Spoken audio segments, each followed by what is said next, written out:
What's going on, guys? Anthony with Metal Miners back to do a contest entry for my friend Big Dave over at CAVERNOUS CARNAGE 213. Dave wanted us to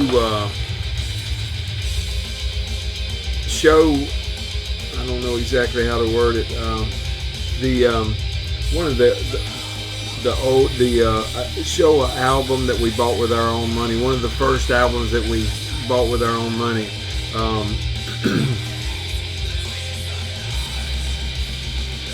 For me, most of the stuff that I bought with my own money. I was born in 1968, and I did buy a lot of stuff when I was a young man. But to tell you the truth, the first thing that I remember buying with my own money was actually on an 8-track, and it was an Elton John album, and I can't remember the name of the album, but it was the Elton John album that had Benny and the Jets on it. My mother had a home stereo that looked like a piece of furniture, and you opened the doors on it, and it had a record changer on the bottom, and it had a tuner in the middle and an 8-track player.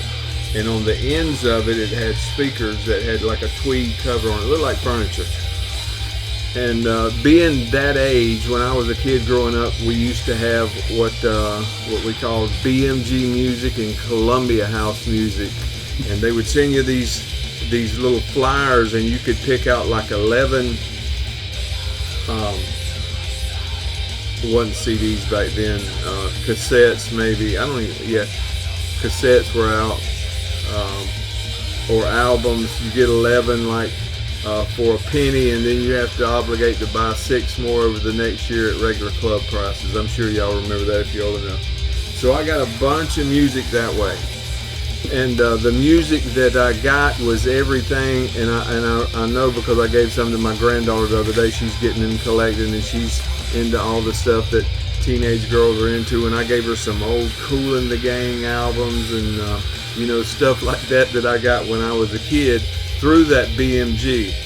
Now the stuff that I really wanted to keep, for some reason it got gone. And yes, I had all the Kiss albums. I was a big Kiss fan as a kid growing up. I was in the Kiss Army. We had Kiss collecting cards.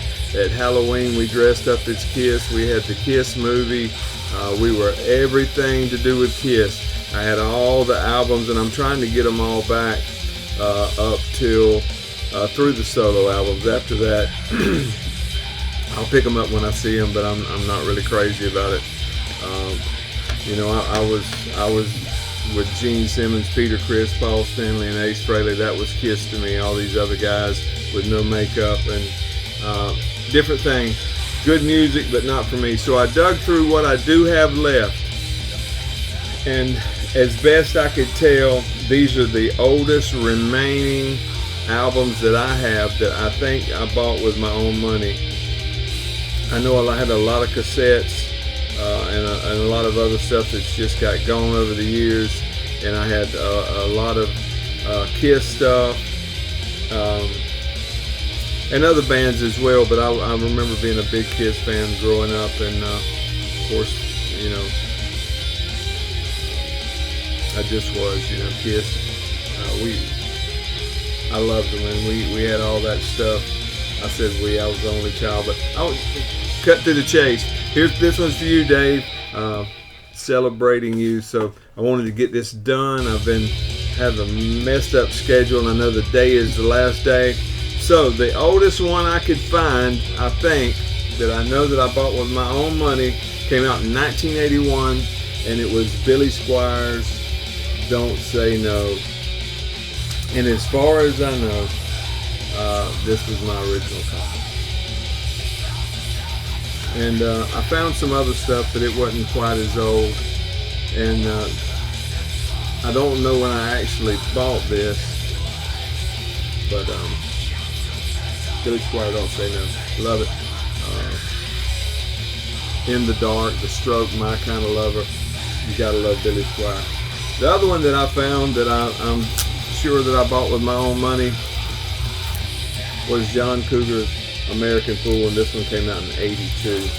And you know, as a kid, you would have these albums, and it looks like I put a piece of paper on top of this one and wrote over it, because I can see, I don't know if you can see where it went through and made indentations in the back of the thing, but the things kids do.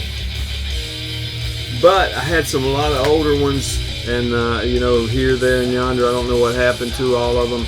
I don't know if my mother still has those 8 tracks that we used to listen to when I was a kid, but I had those 8 tracks. Just trying to think of some other titles I had on 8 track, but that used to be the thing back then. But I hope that works for you, Dave, as a contest entry, man. I wish you the best. I love your channel, love watching you. Just a great dude. In the background, we've been listening to Majesty's Vast Reaches, Unclaimed. Came out on 20 bucks spin. Juan Castellano art on the cover, classified as melodic death metal out of Minneapolis, Minnesota. Cool stuff, came out last year. Great band. If you hadn't heard from them, give them a go. Thank you.